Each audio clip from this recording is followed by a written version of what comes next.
Well, quite possibly one of the least surprising things that could have happened in the gaming landscape has finally happened. Game Pass is finally completely imploding in on itself. As they always say, if something seems too good to be true, it usually is. I guess this could be another entry in my sort of ad hoc series about the various blunders of Microsoft's Xbox and gaming career, but I just figured that I might as well throw in my 2 cents about the recent news and talk about how we managed to get to this point where it almost feels like Microsoft is actively trying to get people to stop using Game Pass more than anything. Now, I've always been suspicious of Game Pass from the start. Don't get me wrong, I made use of it just like millions of other people. It was just too good of a deal to pass up, but like I said, that also just made it feel like the math just wasn't sustainable.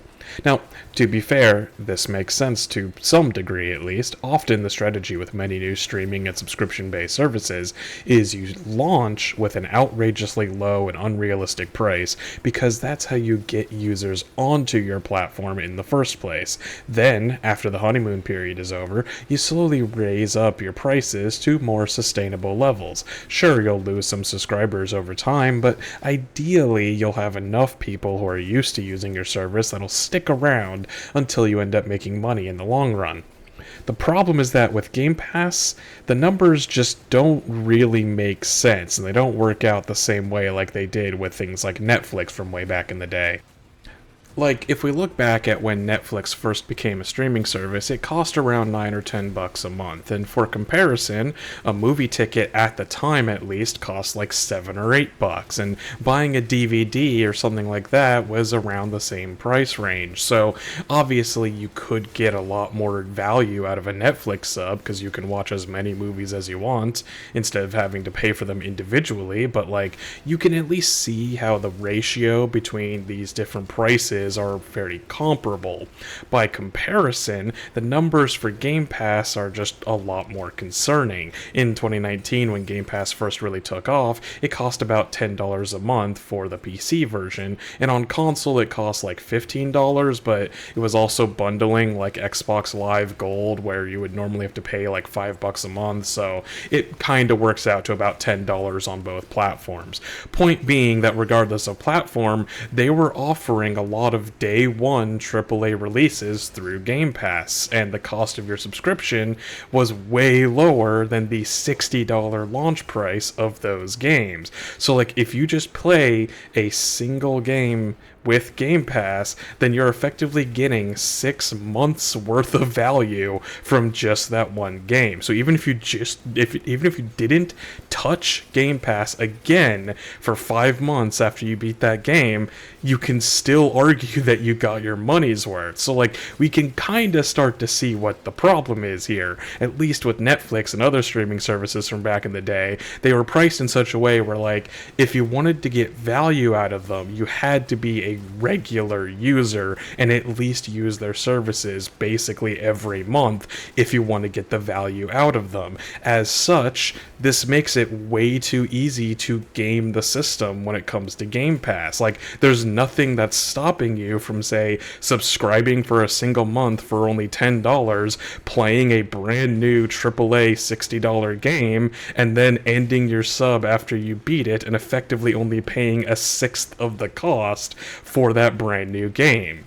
Like, it just doesn't really make sense. I guess there's an argument that you could make that they were trying to rely on like multiplayer games with long play times to try and make up the difference, as playing one of those games continuously could really rack up those subscription dollars because you're playing them for months on end. But like, it doesn't really take a genius to recognize that like, if I'm planning on playing a game for a year straight, why would I pay $10 a month and effectively pay $120 to play that game when I could just buy it for $60 up front and then not have to worry about a subscription? But this all gets even worse when you actually take into account like the actual Xbox console itself. Like you see, there's kind of a paradox that arises when you combine Game Pass with an actual Xbox console. Because the way that Sony and Microsoft at least handle their console releases is that they tend to sell their consoles at a loss. Like they actually lose money on every console sale. Like this is why Xbox and PlayStation tend to be so much more powerful than whatever the latest Nintendo console is, because Nintendo is the only one out of the three that actually sells their consoles at a profit. But that's okay, because it means they can make their consoles more powerful while selling it for a cheaper price. And the idea is that you make back all of your money through software sales. After all, even if they don't make a given game, as long as you buy that game on Xbox, then Microsoft gets a cut of it. But you can probably see now what the problem is when we add Game Pass to the picture. They have a console that they're selling at a loss, and a gaming subscription service that is very clearly operating at a loss. So, like, they're just not making money at any part of the process. And this has led to some really bad business decisions, in my opinion, because, like, over time, it's pretty easy to notice that Game Pass has just gotten objectively worse on consoles compared to PC. Like on PC, at least until recently, it's been pretty consistently $10 a month for a really long time now. And even with the recent price hike that got everybody's stirred up and angry about it, they're still only raising the PC cost to $15 a month. It still sucks, and I still canceled my subscription, but it's a far cry better than the new Game Pass Ultimate tier, which is the equivalent to the PC tier from what I can tell, and that's $30 if you dare to buy an Xbox. And like this just means that they're actively driving people away from their own console. Why would I bother spending like $500 buying an Xbox just so that I can pay even more to use Game Pass when I could have just gotten a PC and ended up paying way less instead? So like, I think it's far from the only reason why Xbox has been struggling so hard this generation, but like Game Pass has certainly not helped the Xbox console when it's just actively a worse deal than it is on PC. Like, in my opinion, if they wanted to go all in on Game Pass like they seemingly have wanted to do for the last few years, then they should have designed the latest Xboxes around that. The Xbox should have been the best and most cost-effective way for a consumer to use Game Pass, but instead, it almost feels like the Xbox and Game Pass are actively working against each other, and they kind of have been. But, like, I guess honestly, they kind of put themselves into a lose-lose situation. As long as Sony is their main competition, well then they can't exactly sell their console at a profit, because that would require them to either make their console cost way more than their competition or to make it way less powerful than their competition.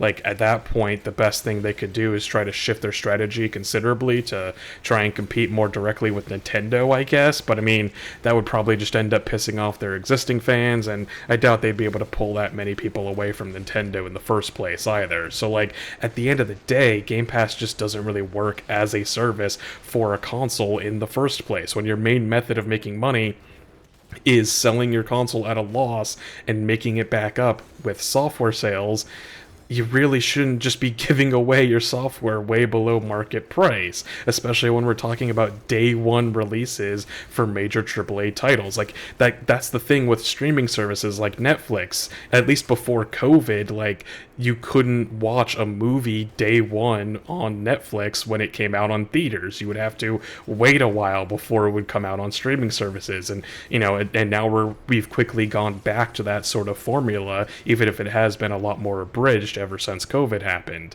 And well, like if you look at the changes that's happening to the service now, it kind of lines up with this. Like it's still far worse and more expensive on console, which I think is just moronic, but if you look at it, like the cheaper tiers, not only is the library of games that they get access to now smaller, but they also no longer get day one releases. Again, just like how on a normal streaming services, like you don't get movies until after they've come out on DVD. And like this makes some amount of sense at first glance until you remember that games rather famously tend to go on very deep sales as little as a year after they come out. So it's like, okay, I can pay $15 a month for the honor of playing year-old games through GamesPass, or I could just wait for a Steam sale where I can get a bunch of games for like $2 each because they're like 90% off and just get to keep them forever. But like ultimately, I think that this idea of trying to create like the Netflix of gaming, as they keep trying to put it, it's just an ill-conceived idea in the first place. It's one of those buzzwords that sounds great to CEOs, like it's definitely going to make all of the money in the world, but like the way that people consume games is just fundamentally different from movies and TV shows. Like, there's not really a good equivalent to binge watching but for games. Like, you're not if you're going to do a long play session, it's probably because you're playing a single game for a really long time, because most games, at least AAA games, last for a really long time. So like, you can watch a movie in a couple hours, you can binge a season of a TV show in a single day. But when it comes to games, at least these big AAA games, those are multi-day, if not multi-week affairs, depending on how much free time you have. And obviously it depends on like what kind of game it is. Like, the other big thing is that subscription services, they also try to draw people in with like exclusive and original content, you know, shows and movies that are created or launch only on that specific service, like Netflix or Disney Plus or whatever. But like, again, I don't think that's ever going to work for Games Pass, because like, yeah, console exclusives are a thing, but if Xbox wanted to make Game Pass exclusive games, then they would have to, like, so now if you buy an Xbox, oh no, you don't get this game, you have to also buy Game Pass on top of that, which just feels like another kick in the pants for anybody trying to support you, and just drives more people away from your console to just get it on PC instead. Like, and they already lost money on Call of Duty too. Like, that game came out on all platforms and just had Game Pass as an option, and it's recently been reported that Xbox lost millions of dollars, presumably because people were just playing the game through Game Pass for super cheap instead of paying $60 up front in order to get access to it. Like, at the end of the day, there's just no real audience for Game Pass. At least no audience that actually benefits Microsoft. If you're the kind of person that plays every single big new game that comes out, well then if you subscribe to Game Pass, it's a really good deal for you. And it's so great, in fact, that Xbox will inevitably lose money from you playing all of those games through their subscription instead of buying them directly. So ideally, you want to draw in the kinds of people that will say, pick up like just the latest Call of Duty or Madden or Forza or whatever, and do nothing but play those games exclusively for months or years on end. But if that's the kind of person you are, why would you pay for a monthly subscription to play your favorite game when you could just buy it up front like you've always been doing and not have to worry about maintaining the sub for multiple years? Like, it's basically the same problem that Movie Pass had back in the day. Like, they just completely misunderstood the audience that was going to use their service. And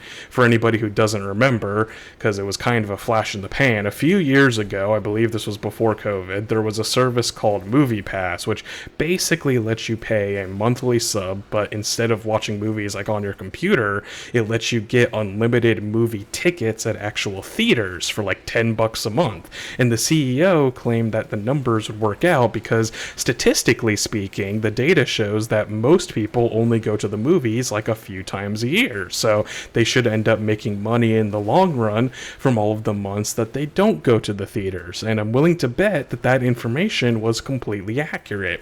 But the reality is that if you offer a service that lets people go to the movies as often as they want without having to pay anything extra, then they're going to go to the theaters way more often than they would normally. So, to absolutely nobody's surprise, except for the CEO of MoviePass, I guess, MoviePass ended up going under in just a couple years because there was no way to make those numbers work. And it seems like Game Pass is going the exact same way. Nobody who pays for Game Pass is going to be the type of person that only plays 1 or 2 games a year and then just lets their subscription ride out. Either the service is too good of a deal, and most of the people that will actually be paying for it will play way too many games for it to be profitable for Xbox, or, as we are now seeing, they'll try to limit the perks and increase the cost to make the numbers even out, and then nobody will want to buy it anymore because they can just buy the games directly and not have to worry about a super high subscription. So yeah, that's my 2 cents on this whole matter. I just don't really see a world where Game Pass is able to bounce back from this and somehow stabilize. Like, the math just never made sense to me, and now nobody wants to use it at these higher prices. It was nice while it lasted, but, well, it was always doomed to fail.